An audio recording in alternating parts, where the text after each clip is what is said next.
Sikubingelele sikomkele indabeni zehora lokuqala emini sibingelele nakuwe osibuka ohlelweni lethu lokusakaza iDTT lezi ndaba nizethulelwa usakhiwo ngokwasokhela naze ezinohlonze emini nje.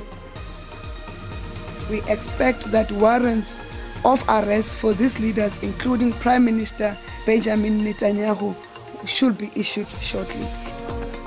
Ungqongqoshe ovisi likaMengameli wezwe ukhumbuzo Ntshabeni uthi asikho isinqumo esesithathwe uhulumeni waseNingizimu Afrika maqondana nokuthi ivalwe ihhovisi lenxusa lakwa-Israel elizinze kuleli. Case against you is then postponed to Thursday, 23 November for formal bail application. You're in custody. Inkantolo yemantshi yase-Westoniya isihlehlisile isicelo sebheyili sesisebenzi sasemayini Sibanye Stillwater ubuyinehelo liFIFA nosolwa ngokugwaza bulala uzakwabo.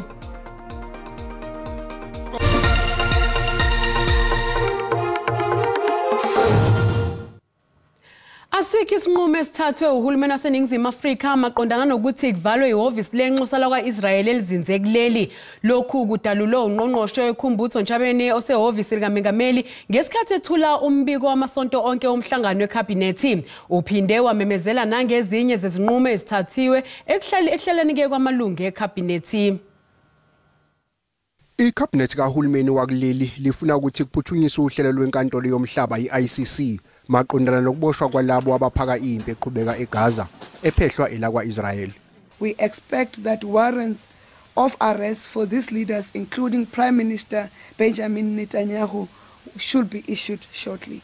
The ICC has been able to investigate the situation in Palestine since 2021, when the issue of territorial jurisdiction was settled. However, we have noted that the Office of the Prosecutor has continued to drag its feet despite the gravity of the situation. The current atrocities may not have occurred if these investigations took place as soon as the Palestinian authorities first made its referral. Odabeni lweyimayini, ikhabhinethi lithathe isinqumo sokuthi ligunyaze imali engaphezulu ka2 billion amarandi ezosetshenziselwa ukulawula nokunqanda ubugebengu obuqhutshwa yilabo abamba ngokungemthetho ezimayini engasasetshenziswa. The 2.1 billion rands is allocated to fight illicit mining and organized crime, which continues to be a threat to the South African economy. The money is allocated to the South African Police Service, South African National Defence Force, the Department of Home Affairs, the Border Management Agency, and GCIS. The SABC will use the fund to buy vehicles, helicopters, nyalas, and will deploy more than 4,000 officers for 18 months.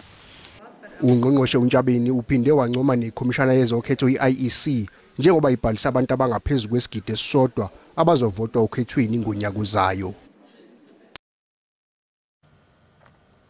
Sithanda ukuxolisa ababukela abanenhliziyo ezisheshe ezizwele ngokuqukethwe lombiko olandelayo.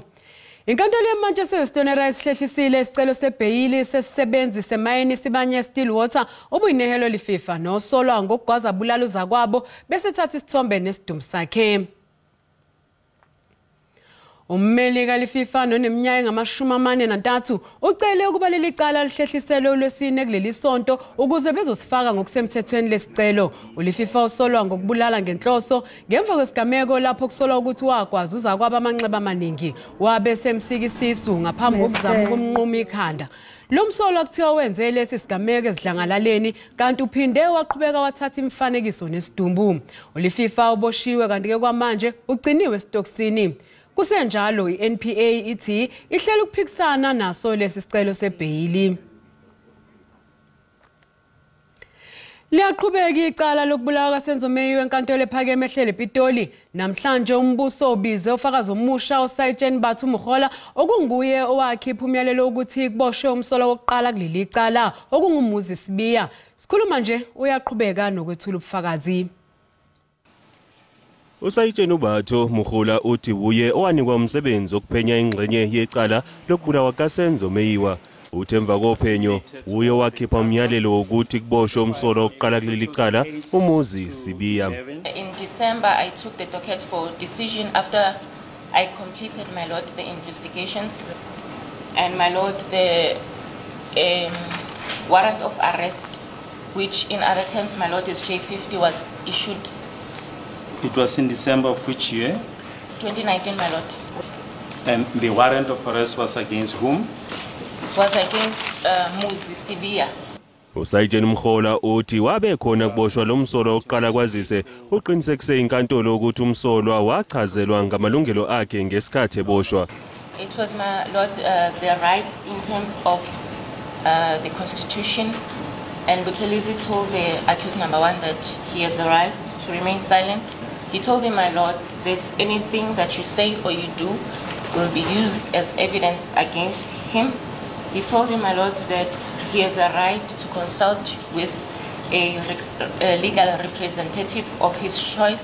Uthi ke umsolwa wakhala ngokuthi kwabe kungafanele alaliswe phansi ngesikhathi eboshwa kwazise wabe edle ugodo. As my lord, we were walking, he was busy complaining that Buthelezi and SABC were not supposed to make him to lie down.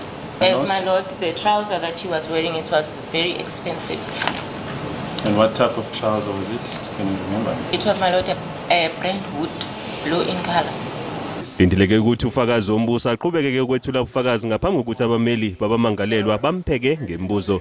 Leli cala liyaqhubeka. Umengameli we-ANC uCyril Ramaphosa uthi uhulumeni uzohlinzeka izakhamuzi zaseHammanskraal eTshwane ngamanzi ahlanzekile kungekudala.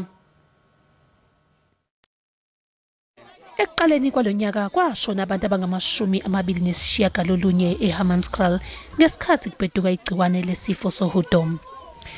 Abavoti ke kule ndawo sebekhwele badilika kubaholi bezombusazwe bethi abazange babanake ngaleso sikhathi futhi nokuhanjiswa kwezidingo emphakathini kushaya ngolonwabo.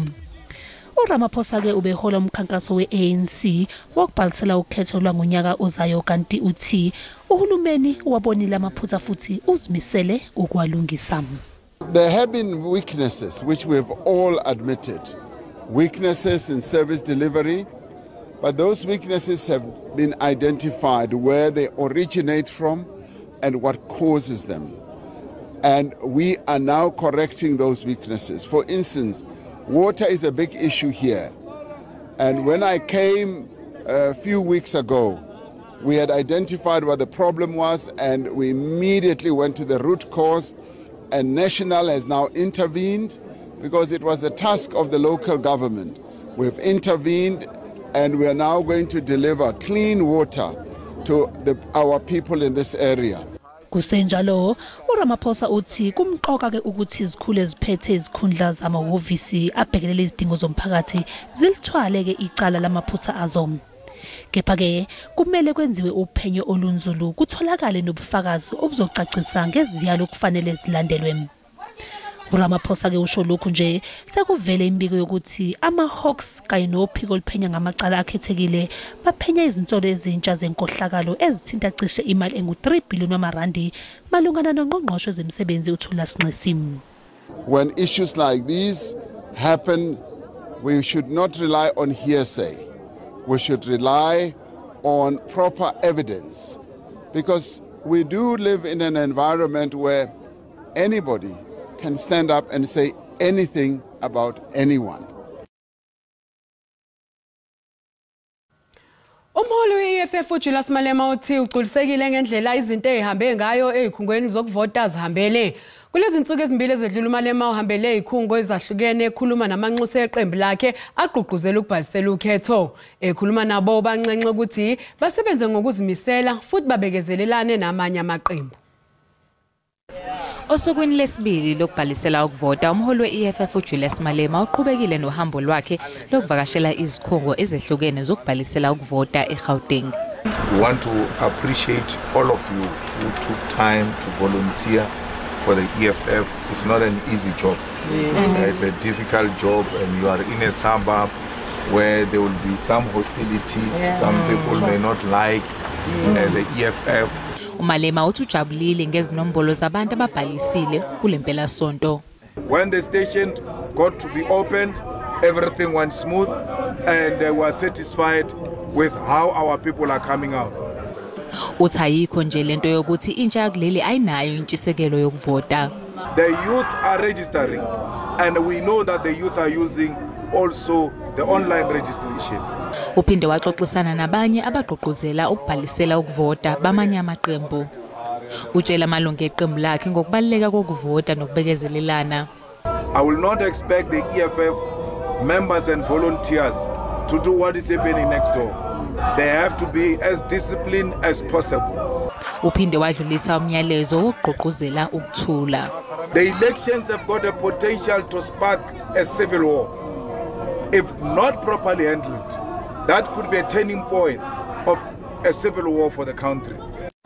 Lo Malema uqala uhambo lwakhe eShawela kanti izolo uhambele eAlexandra. Bukelisa tiqwetolo kanti masibuya sokuphathela uWT. And I swear to perform my functions as the Speaker of the City of Johannesburg Metropolitan Municipality to the best of my ability.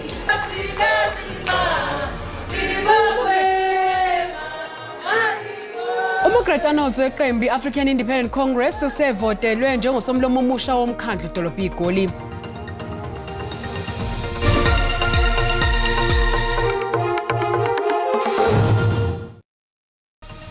Bukele sikubingelele sikwamukela uma ngabe usanda ngena odabeni oluhambe phambili besibike ukuthi Ungqongqoshe ofisi kaMengameli wezwe ukhumbuzo Ntshabeni uthi asikho isinqumo sesithathwe uhulumeni waseNingizimu Afrika maqondana nokuvalwa kwehhovisi lenxusa lakwa-Israel elizinze kuleli.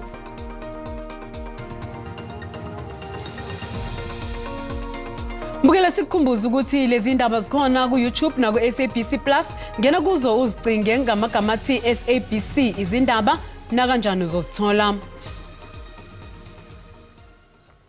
Inkampani ehlinzeka ngogesi kuleli Eskom ithi ayisebenzanga kahle kulamasonto amabili edlule. Ungqongqoshe wezogesi uDkt Khosi Ntsura Mokgopa uthi imbangela yalokhu ukuthi amaziko ezokuphehla ugesi amaningi ehlulekile ukusebenza ngesikhathi esisodwa. Kepha ke lisekhona ithemba njengoba lenkampani ilindele ukwengeza umthamo wamandla ogesi.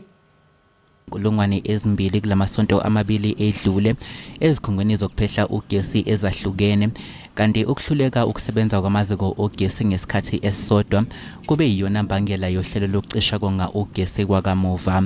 Izindaba eziqhilekisa izihlathike zithi lenkampani ilindele ukubuyisa ama-unity ayo amahlanu.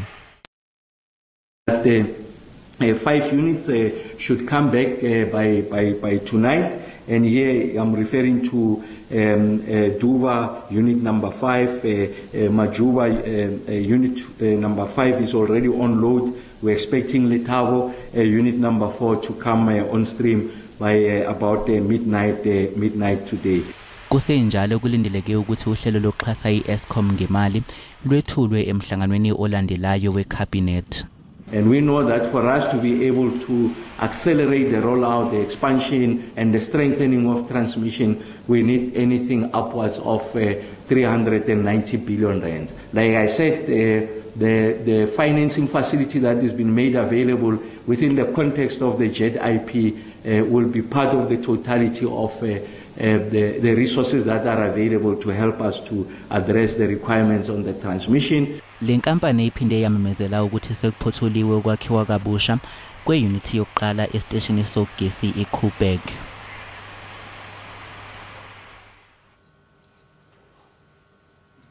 Umkhandlu dolobha waseGoli usuqoke uMargaret Arnold weqembu African Independent Congress esikhundleni sika somlomo omusha wedolobha laseGoli emva kokuthi uColin Makhubela exoshiwe kulesi sikhundla kwahoxiswa nobulungu bakhe beCope ngesonto eledlule.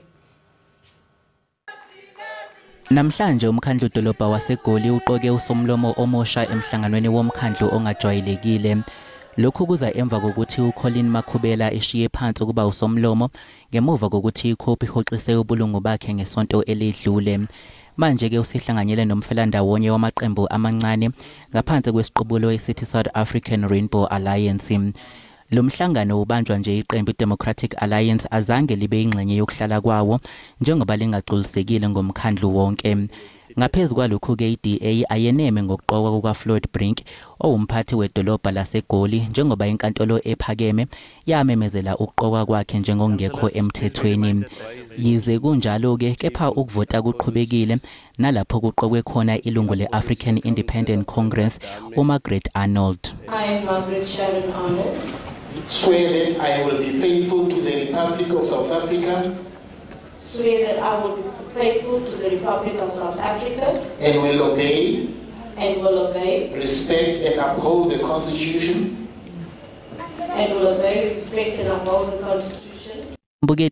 Aba olugcwele luzolandela ngokuhamba kosuku ezinhlelweni zezindaba ze-SABC. Inkantolo enkulu yomhlaba yezamacala International Criminal Court isiqinisekisile ukuthi uhulumeni waseNingizimu Afrika usewuthumela umqingo wamaphepha esicelo sokuthi kuphenywe ngezenzo zelwa Israel maqondana nodlame oluqhubeka eGaza. Umnyango wezobudlelwane namazwe omhlaba unethemba lokuthi namanye amazwe azokwenza okufanayo ngesincomo sokuthi kuthathwe izinyathelo izwe lakwa-Israel.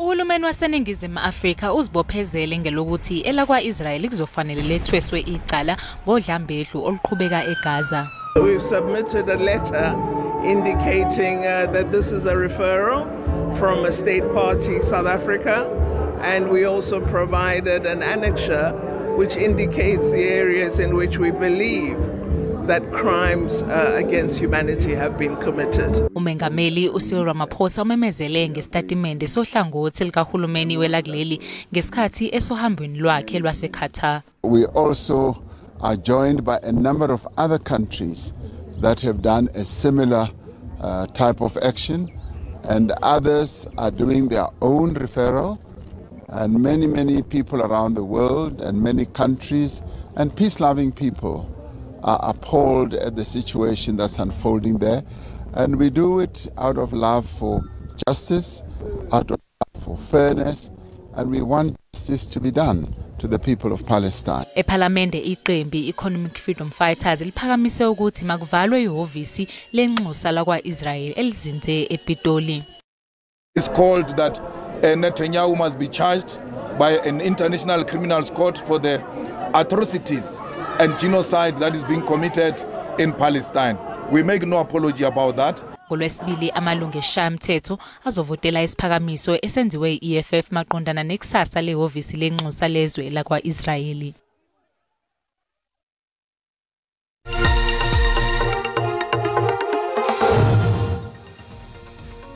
Luse phansi uhwebo lerandi emakethe emini nje.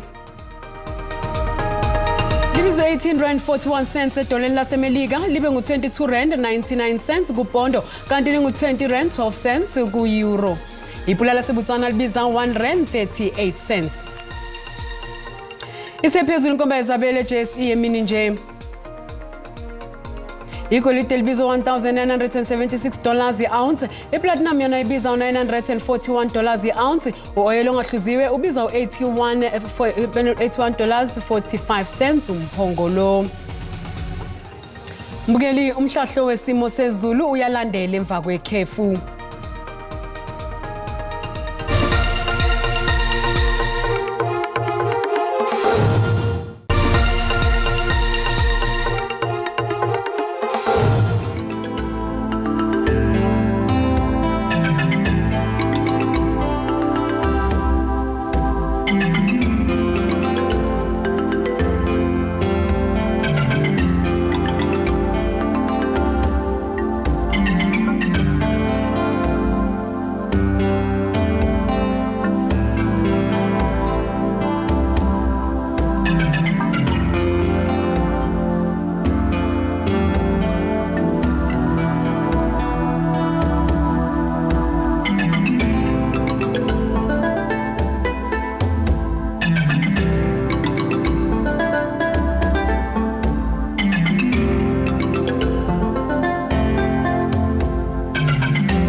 Sibeka lapho ke indaba zehora lokuqala emini siyabuya futhi ngehora lesikhombisa sobe sagiya ngalo likaMageba. Yakosokhelela inkosazana uManzuza umshanzi kanoyishada kaMaqhoboza usale kahle.